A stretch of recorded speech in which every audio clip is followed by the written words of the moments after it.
I'm from the UK. I'm from Newcastle, but actually I studied in London at the London School of Economics, and that's where I got into oikos. Within my first couple of weeks, I'd hunted out the sustainable economics and management side of things. And I was involved in Oikos London for a couple of years, and then when this opportunity came up on the international level, I thought, why not? And so I just graduated last summer, and then 4 months later, I went to Switzerland, and now I work from Switzerland. The first couple of months are quite hectic because you need to learn the processes of the whole side of the organisation. You're managing an international network, so you need to be able to get to grips with finance, communication, strategy, like just emailing chapters and things like this. So you need to familiarise yourselves with all of the processes. But then once I'd learnt this side of things, it just became a lot more fun. And myself and the executive board, we began to work really well as a team. I also have an advisor, Mike Kelly, who works at KPMG, and I meet up with him every couple of months, and he helps me a lot more with the broader picture, looking at the strategic goals of oikos.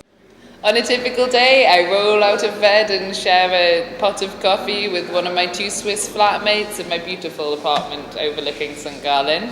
And then I wander downhill to the oikos offices, and there there'll usually be the oikos assistant already there who helps with the administrative side of oikos. So quite often I'll start the day with a Skype call with Stepan, the head organizer of the spring meeting, about the next steps for this. Then I'll have some time to do emails, because you get quite a lot of emails from chapters asking about things or applying for projects like the Project Leadership Programme or Project Development Fund. At some point in the day, the oikos PhD fellows come by usually. They work 30% for oikos, so they're in the office quite a lot, and they help me out with projects. Yeah, what else do I do?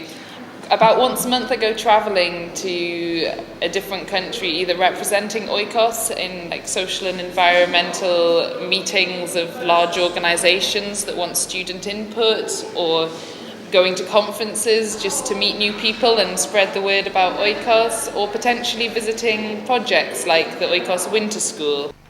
I think one of the main things I've learned so far this year is people management, and how to work with different levels of people who are much more experienced than me, people who are a little bit more senior than me, but who I'm working on projects with, and learning how to say, this is great, but it could be better here.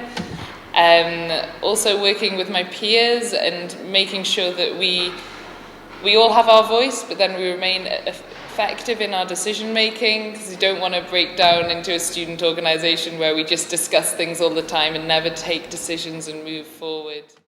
And also working with the chapters, because you're communicating with people from 20 different countries, so you can imagine the range of cultural differences, and it's learning how to be sensitive to all of the differences and who you're speaking to and how you can work with them to get the most out of that relationship. I'd love to be an NGO manager in 20 years' time, like a really good NGO manager in 20 years' time of one of the brilliant environmental NGOs. But I know that between now and then, I want to work in loads of different areas, private sector, like government, and all of this, just to get a completely multidisciplinary education.